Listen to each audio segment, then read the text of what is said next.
Coming back today on The Informer, we've got Ian Cook.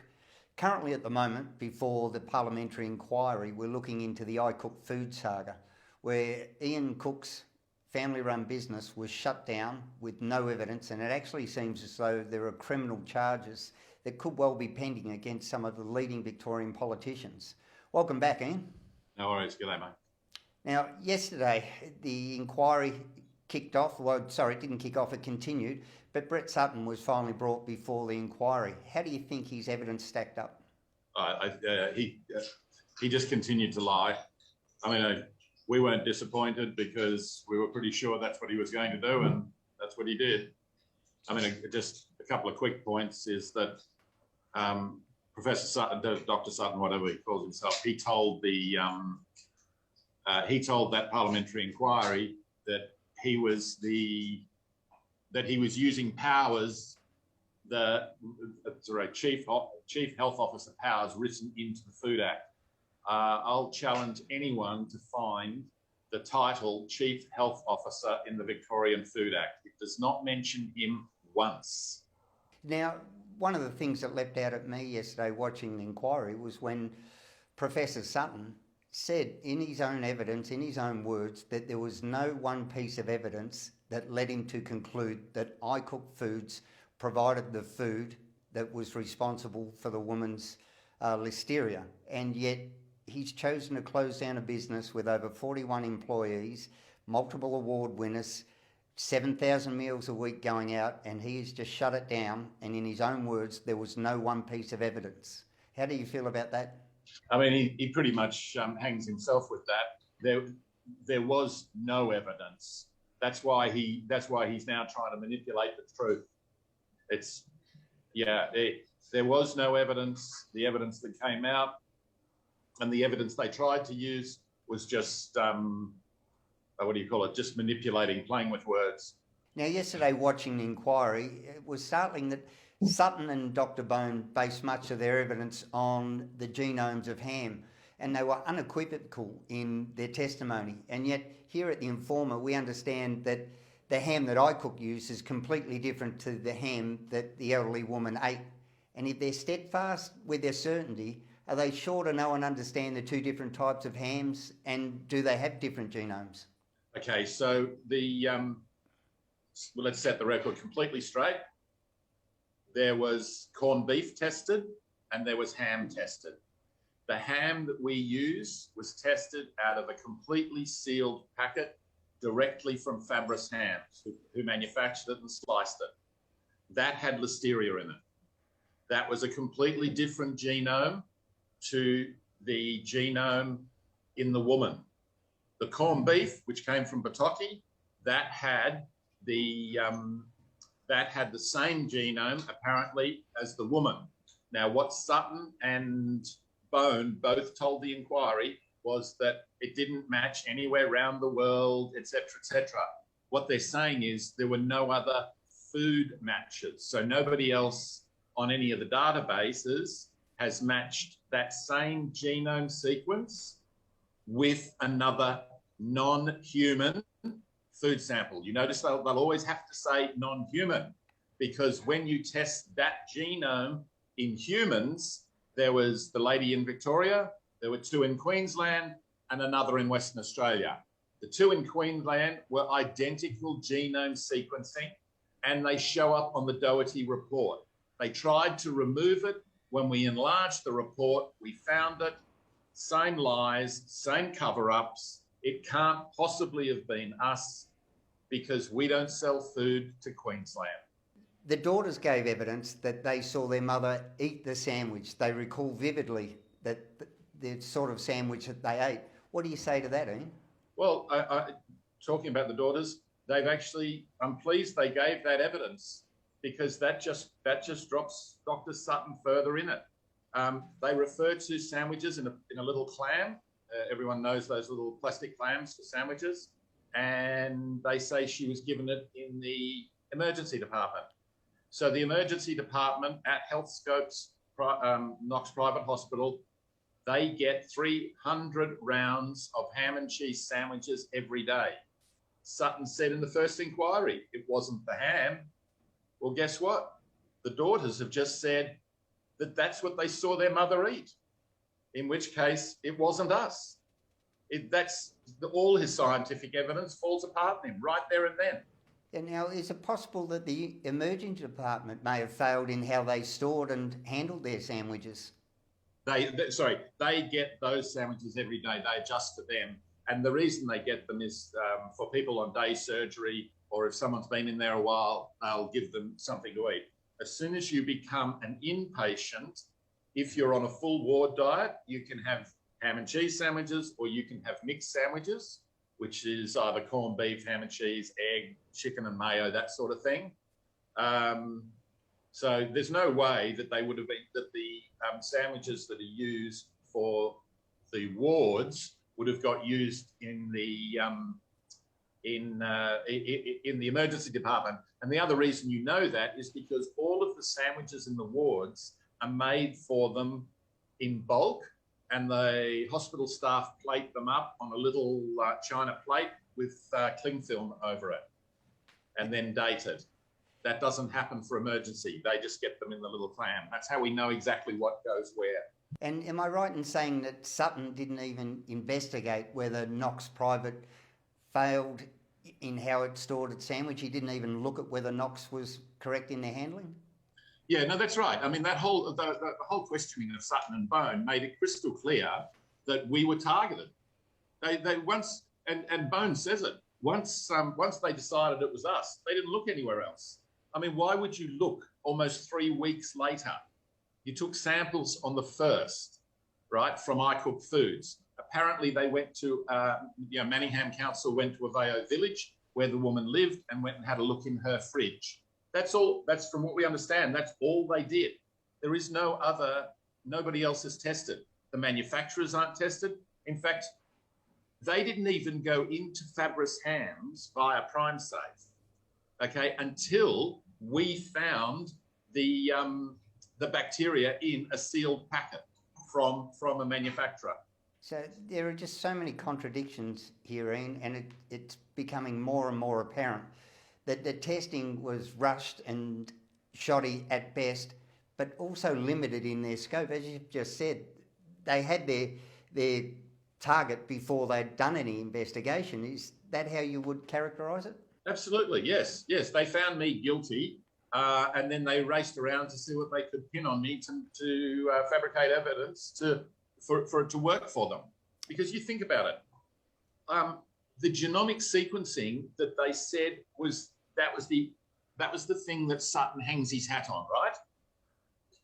We now know Professor, Doctor, whatever, Sutton did not have the genetic sequencing, what's called a whole genome sequence. They did not get the results until Monday the 25th. So how could he rely on that as his evidence to close me? He closes me on the night of the 21st, but he doesn't get the document until the 25th. And that is an absolute fact. Now, we'll jump a little bit away from the inquiry, just going back. So after this, they've had chances to go, we were wrong, we've made a mistake, let's rectify it. But right up until they took you to court, 96 charges, I think, was it, Ian? 96? Yes. Chance of you going to jail. So yes. Criminal charges, company closed. They get to court, they ask you to relent, and you say no. Then they say, we'll drop some of the charges and just issue you with a statutory fine. In French, you say no. Then they come back and say, gee, you know what? Let's let all of these charges go. Sorry, they didn't even apologise, but we'll let them all go. Could you please sign a non-disparagement so don't say anything bad about us? And you say no again. And then they turn around and say, okay, we're just letting it go, all over. Thanks for your trouble. And 41 people out of a job, a company that turns over millions of dollars a year, all gone, and they expect this to go away at the moment. Yeah, and you've got to remember, it took months for us to get to that point.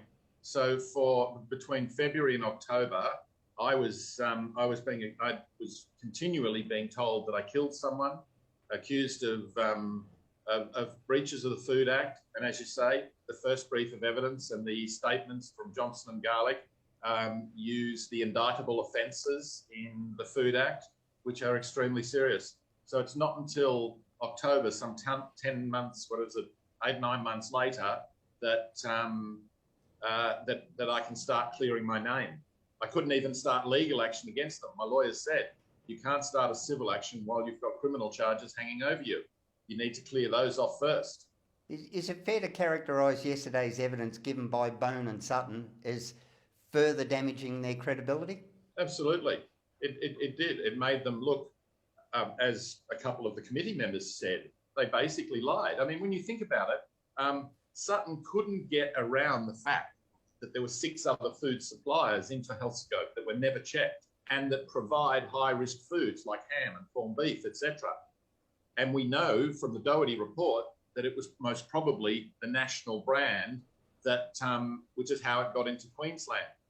But Dr. Sutton couldn't lie about that because he said it categorically at the previous inquiry. So what does he say? He says, I might have misunderstood, or I might have got that wrong. I'm sorry. You'll have to accept I'm sorry. Then everything else where they thought they could put a spin on it, they put a spin on it. Luckily, a couple of the committee members called them out for it. It's lying. It is misrepresenting the facts to a parliamentary inquiry. If we can't believe in parliamentary inquiries, we may as well have the go back to a lawless society and everyone carry a gun. And he's claimed that at the time, in the inquiry yesterday, in his own words, that he was unaware at the time when he closed iCook Foods that there were 6 other suppliers. That was what he said, wasn't it? He was unaware. Yeah, that's convenient, isn't it? It's not my fault. One of my underlings didn't give it to me. Now, one of the people that was there but not questioned, and he didn't flick that question to that person, he was happy to drop Bone and get her to sort things out for him when he couldn't answer. But there was a man in the back on that Zoom thing yesterday who was called Paul Goldsmith. Paul Goldsmith was the one who received the documentation. Him and a woman named Mira Antonio. They received the notification from Christie that there were multiple suppliers and that the woman was on a soft diet and hadn't eaten any of iCook Foods' food. Again, and we're going to go with, hopefully everyone can grasp the fact that this is the highest health officer in the land has gone, right, I'm going to close this successful family-run, employing people business down before I've even checked whether there are other suppliers, because he's saying, I wasn't notified that there were 6 other suppliers, but you would think the onus would be on him to actually check. There would be something in you that would go, let's just make sure before we take this drastic step, wouldn't you? You would. Let's have a look at it like this. One, you're right. He is the most senior health officer within Victoria. Has extraordinary powers that he's using right now to keep us in our homes locked up, etc. You need to be able to trust this guy to be making valid decisions. You might even refer to it as due diligence before you shut down a business and destroy 41 jobs. It would appear to me that when you line up all the evidence and all the things that you've just articulated this morning that we've spoken about, we were targeted. They weren't looking for anyone else. They were just looking to close iCook Foods.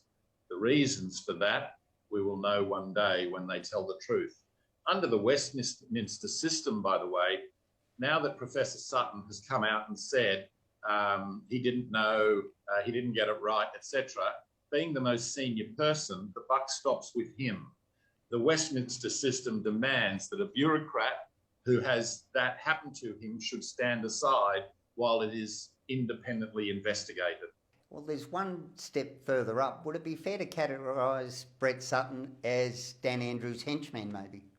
When they do the press releases and they do their interviews, he's there just behind Dan Andrews all the time, which is interesting, actually, because the press conferences are covering off the Public Health and Wellbeing Act for his powers under COVID.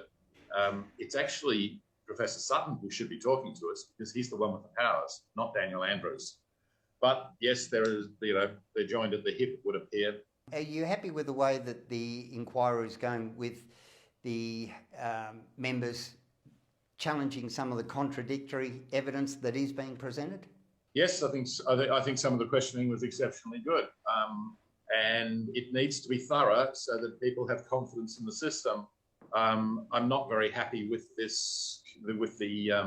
committee system when people get cut off instead of having to answer tough questions. And aside from this, there's still an ongoing police investigation into this matter as well, isn't there, Ian? Yes, there is. Yeah. I can't update you any more than that. We're reasonably sure that there have been search warrants and documents seized in relation to that, aren't we? I believe so. All right, Ian, thanks again for your time, and we're going to follow this right through because this corruption at the highest level of our government is just something that all Australians, especially Victorians, just should be shocked at. One other point I'd just quickly make, and that is that when Makarkos was given evidence yesterday, she also noted that there were briefing notes, and she has said that she's got no objection to her briefing notes being given to the Parliamentary Inquiry. And I think all Victorians should be asking for that to happen. Something to look forward to. Actually, one more thing, Ian. With the evidence coming up and the people about to appear before the inquiry, what should we look out for? Anything that you're champing at the bit to see? Oh, there's a lot that I'm champing at the bit to see, but I don't think they will have any more. All you will get now is the written report.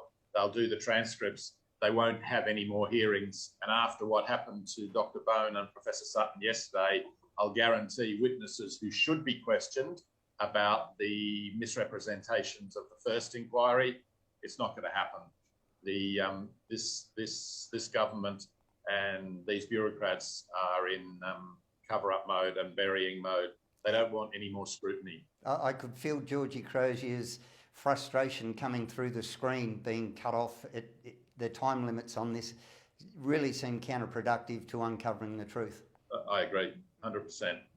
And not just her, the other members too that were seeking the truth. Thanks again, Ian, and we'll look forward to seeing you on The Informer again as things unwind and hopefully the truth and some sort of restitution or closure for you is a little bit closer. No worries. Thank you very much.